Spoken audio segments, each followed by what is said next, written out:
Labadiena, mano Marius Algirdas Karalius, jums didžiulį linkėjimą iš Miami Beach. Atsiprašau, kad su akiniais, nes be akinių nepaprastai sunku žiūrėti, tai nenoriu būti susiraukęs. Taigi, ką noriu pranešti, kad gyvenimas yra kaip visuomet nuostabus. Ir kai čia randėsi Miami, tai iš karto kilo tokios mintis, kad būnant Lietuvoje labai sunku galvoti apie Lietuvos problemas. Dar Einšteinas sakė, kad būnant sistemų labai sunku spręsti tos sistemų problemas. Ir visai kits dalykai, tu išvažiuoji kažkur ir tada tavo problemos darosi mažesnis, tada žiūrint čia iš Miamio, reiškia, požiūrio taško, mūsų problemos atrodo kažkur toli. Tačiau, jeigu žiūrit šį video, žinau, kad jūs norit kažką sužinoti naujo, naudingo. Ir kaip žadėjau, šiandien noriu pasakyti apie 7 žingsnių metodą, kuris vadinasi reprogram metodas, kuris leidžia perprogramuoti mūsų smegenis.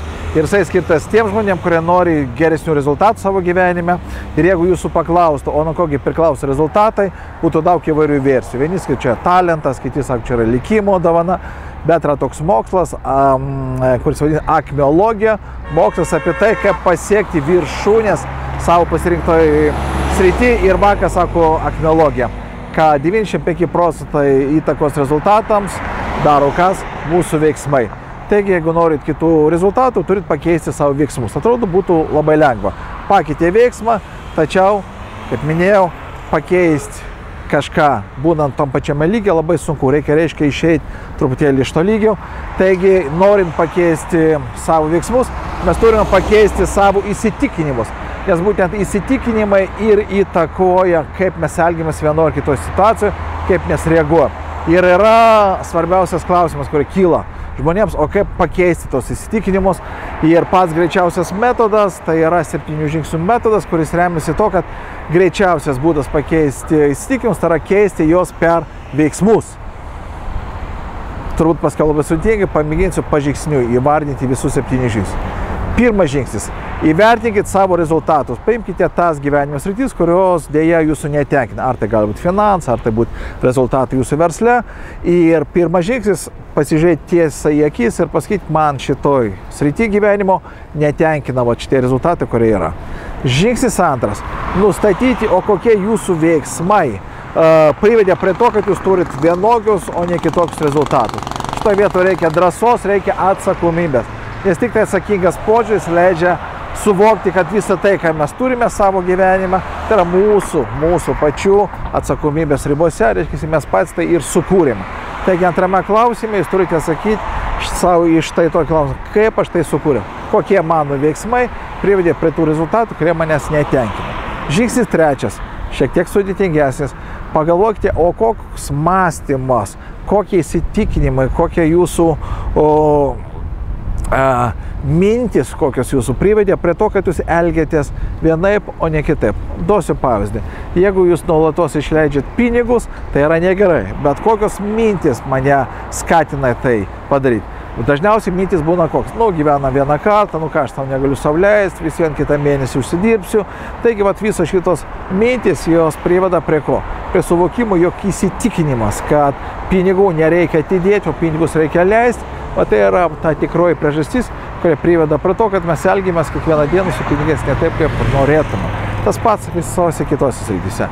Taigi, trečias žingsnis, nustatykite, kokie jūsų įsitikinimai priveda prie to, kad jūs turite vienokius rezultatus, elgitės vienaip, o ne kitaip.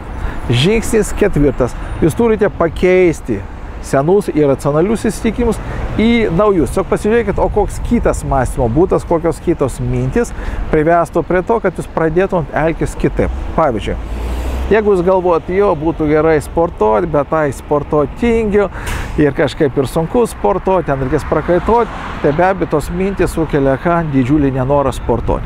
Klausimas, kokios kitos mintis galėtų jūs paskatinti sportuoti. Paprastai, šiandien nuėsiu bent 5 minutės pavaikščiosiu aplink stakles, bent vieną kitą ganteliuką pakelsiu, jau bus visai neblogai. Galiu sportuoti greitai, intensyviai ir su malonumu. Ir jūsų užduotis geriausiai tai padaryti ant popieriaus lapų, surašot į racionalias savo mintis ir pakeičiat į opozityvę, į priešingą nuomonę. Tai yra, surašot tas pozityvias mintis, kurios iš tikrųjų jums duotų daugiau jėgų. Sekantis žingsnis. Jūs turite pagalvoti, o kokie nauji veiksmai privestų jūs čia visas šurmulys Miami.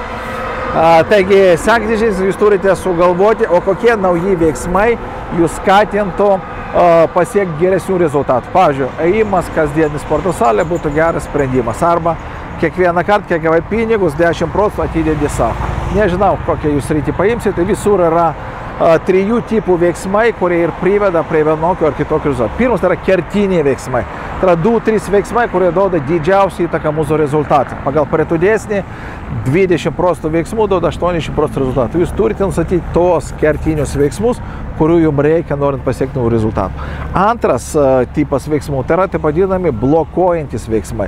Reikia nustatyti, o kokie veiksmai jūs blokuoja. Pavyzdžiui, kai tu sakai, biškutį dar 50 gramų ir pagerės nuotaika, o tie 50 gramų perna į pusę litrų ir taip toliau. Taigi, jūs turite savo nuspręsti, kokie blokuojantis veiksmai, kurie jūs sustabdo kelyje link tikslo. Ir trečias tipas veiksmų, tai yra atstatomieji veiksmai, ką jūs darysite, jeigu jūs nukrypsit nuo doros kelio. Taigi nereiks vebati, reiks pagalvoti, kaip aš tiesiog šios dienos pradėsiu vėl elgtis taip, kaip man reikėtų. Praktiškai elgtis efektyviai. Taigi mes turime ką? Turime pozityvesnės mintys, pozityvesnius įsitikinimus, mes turime pozityvesnius veiksmus, ką reikia dabar daryti.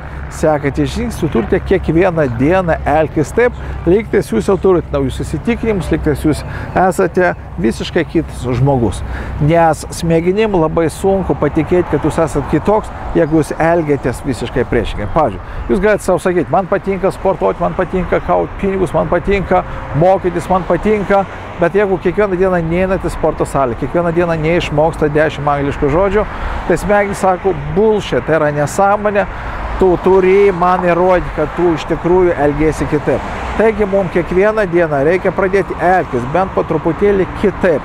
Ir būtent šitie nauji veiksmai ir duos mūsų smegenim įrodymą, kad mūsų keičiasi ne tik tai įsivaizdavimai, bet tikrai įsitikinimai kartu su mūsų ir elgesiu kasdieniniu. Ir paskutinis veiksmas, tai yra 7 žingsnis, jūs turite kiekvieną dieną rašytis įrodymus po naujų savo rezultatų, naujų savo veiksmų. Jūs turite smegenim raštiškai užfiksuoti, žiūrėk, aš jau kitas žmogus, aš jau elgiuosi kitaip. Ir kas tada atsitiks? Atsitiks labai mažas, bet svarbus stebuklas. Smegenys, įsivaizduokit, reaguoja taip, yra seniai įsitikinti, tai yra stalo viršus. Ir turit įrodymą, kad jūs elgiatės, ne visai taip. Nes jūs elgiatės lygtis įrodydami tai, kad tikite senais įsitikinimus. Dabar jūs stalviršį pakeitėt į naujus įsitikinimus. Tai yra stalviršis naujas, bet nėra įrodymų, reikia kojyčių. Taigi jūs kiekvieną dieną rašydami savo naujus veiksmus ir duodat smegenim įrodymų, kad jūs jau esate kitas žmogus.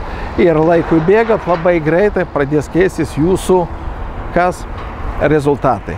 Taigi nėra stebuklų, yra konkretus pažingsnių darbas su savo įsitikinimais, po to su savo veiksmais ir be abejo tada jūs galite tikėtis visiškai kitokių rezultatų. Taigi pats svarbiausias dalykas – prisimti atsakomybę už savo gyvenimą, už jo rezultatų, suprasti, kad visa tai, kas yra gero ir blogo, esate jūs sukūrėjas viso to, kadangi jūs sukūrėt blogus dalykus, jūs galite juos ir pakeisti, sukurti gerus dalykus.